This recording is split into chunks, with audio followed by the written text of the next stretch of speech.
Graça e paz, meus queridos jovens, nós estamos aqui cumprindo aquilo que nós prometemos para vocês, de fazermos as palestras de acordo com os temas que vocês sugeriram.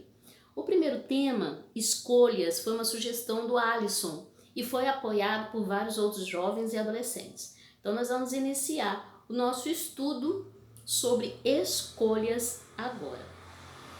Veja bem, quando a gente precisa fazer uma escolha, a gente tem que entender o seguinte: toda escolha tem uma consequência.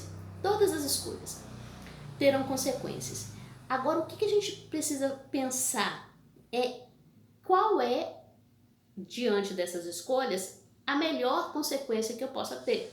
Então, eu estou entre duas situações e eu preciso escolher entre uma delas. Então eu vou medir o que se eu tomar essa decisão aqui, o que vai ser bom e o que vai ser ruim. As coisas boas serão maiores que as ruins?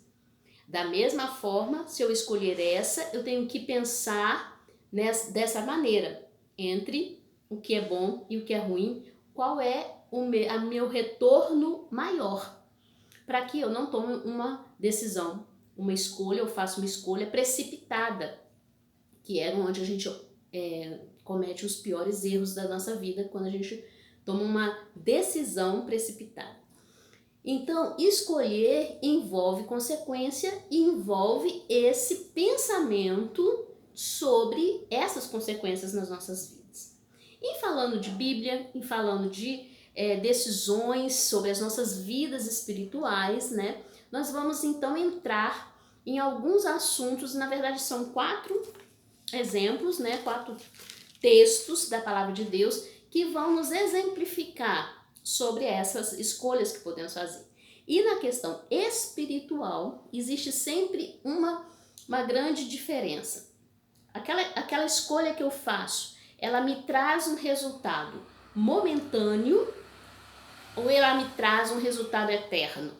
Ela me traz um resultado momentâneo de prazer e um resultado eterno de pesar, de tristeza, ou ela me traz um resultado momentâneo de tristeza ou de angústia, mas que vai me levar a uma consequência, a um resultado de bênção para a minha vida eterna. Então, nós temos que estar, quando a questão é espiritual, eu tenho que pensar nisso, que às vezes as consequências boas, elas vão acontecer momentaneamente e as ruins eternamente, e assim vice-versa. Então vamos pensar nisso e vamos refletir aqui. Na primeira parte da Bíblia, em Gênesis, né? Se a gente for olhar Gênesis 3, de 1 a 7, você vai encontrar a grande decisão da humanidade, que foi a escolha que Adão e Eva fizeram. Quando Deus ele coloca Adão e Eva no jardim, ele dá uma ordem para os dois. Qual ordem foi essa? Que não deveriam comer de uma determinada árvore, do conhecimento do bem e do mal.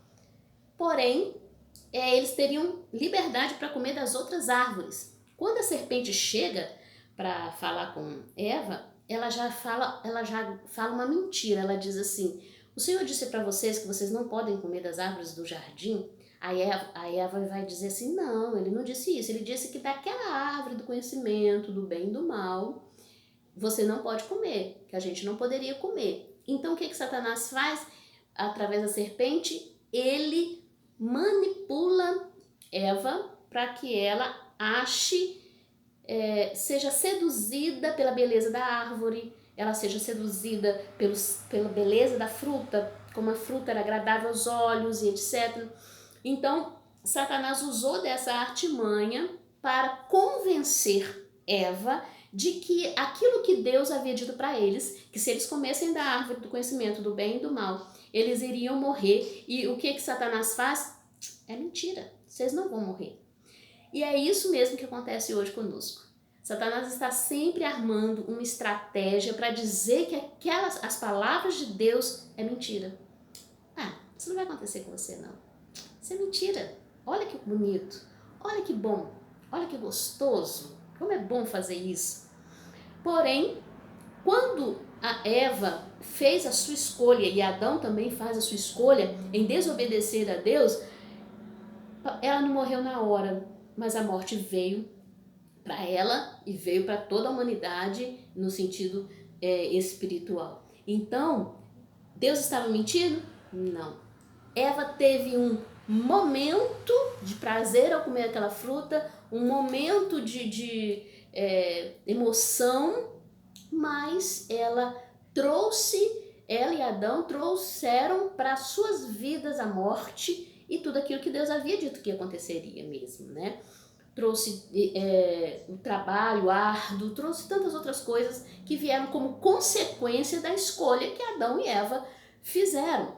Então veja bem, sempre quando se refere às coisas bíblicas, Satanás ele vai nos mostrar que aquilo que é agradável aos nossos olhos, aquilo que é bom, aquilo que é gostoso de se fazer, a gente tem que fazer. E ele vai argumentar conosco dizendo que não, isso é assim mesmo, isso é mentira da Bíblia, isso é mentira de Deus.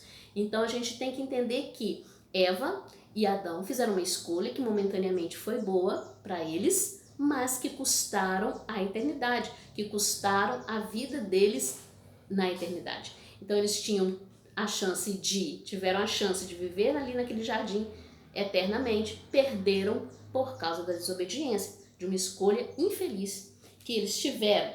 Mas nesse momento, o que a gente aprende?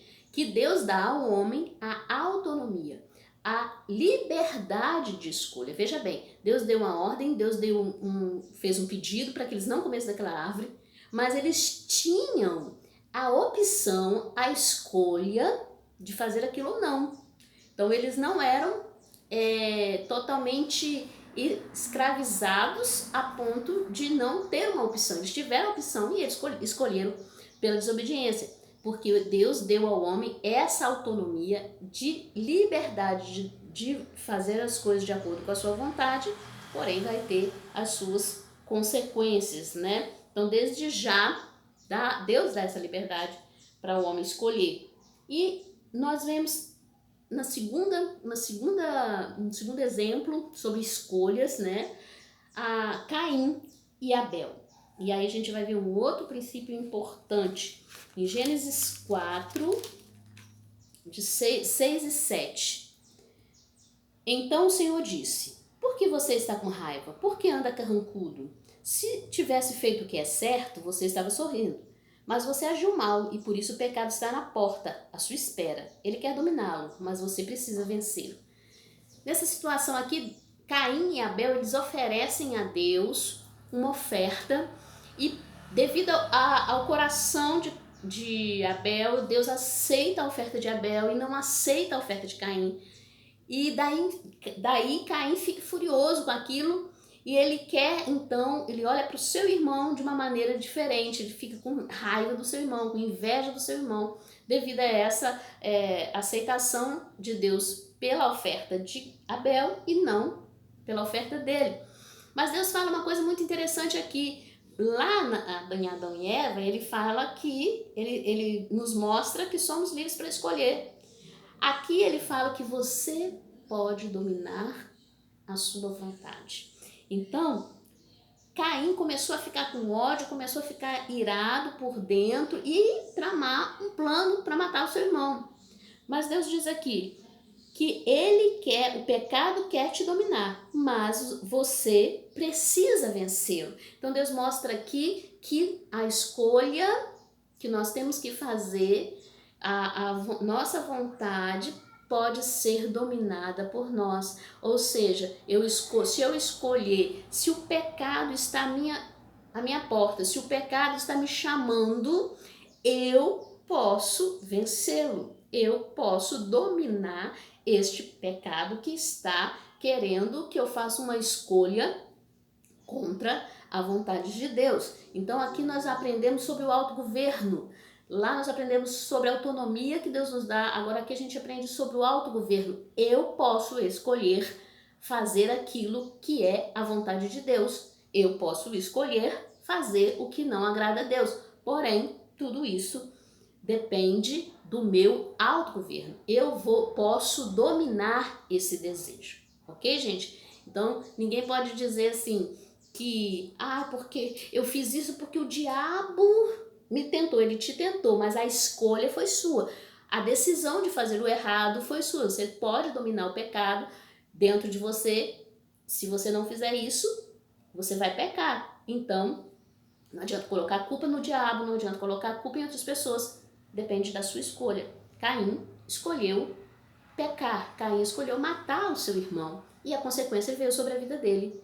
E ele virou um peregrino na terra e etc e tal. Você pode ler nos versículos que seguem este texto. Então aqui a gente já viu 2 exemplos de pessoas que não souberam fazer uma escolha acertada na sua vida e que tiveram consequências terríveis para elas, que por mais que elas fizessem aquilo que momentaneamente era o que elas queriam fazer, a escolha resultou em algo, uma perseguição eterna para a vida delas. Então, essas 2 situações. A terceira situação, e aí eu já vou para um outro lado, é a de José. Em Gênesis 39,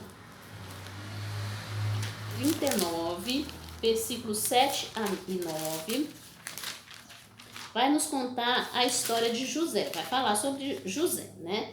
José, ele foi vendido pelos irmãos, todo mundo conhece a história dele, e ele foi para a casa de Potifar, e etc e tal, e lá ele começa a governar sobre a casa de Potifar. E no versículo 7 e 9, a mulher de Potifar começa a seduzir José. E no versículo 7 a 9 diz assim, José era um belo tipo de homem e simpático. Algum tempo depois, a mulher do seu dono começou a cobiçar José. Um dia ela disse, vamos para a cama. Ele recusou, dizendo assim, escute, o meu dono não precisa se preocupar com nada nessa casa, pois eu estou aqui.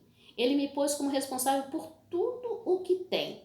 Nessa casa eu mando tanto quanto ele. Aqui eu posso ter o que quiser, menos a senhora, pois é mulher dele. Sendo assim, como poderia eu fazer uma coisa tão imoral e pecar contra Deus? Então aqui a gente já vê um exemplo diferente de Caim, diferente de Adão, que é um exemplo em que o temor a Deus foi superior. O temor a Deus e a vontade de ser santo diante deste Deus foi maior. Veja que momentaneamente isso não foi bom para José, ele foi preso por conta disso. Mas nós sabemos que as consequências eternas foram muito maiores para José, tanto que ele depois virou governador do Egito, olha só, e é um exemplo para nós até hoje. A sua história está escrita na Bíblia.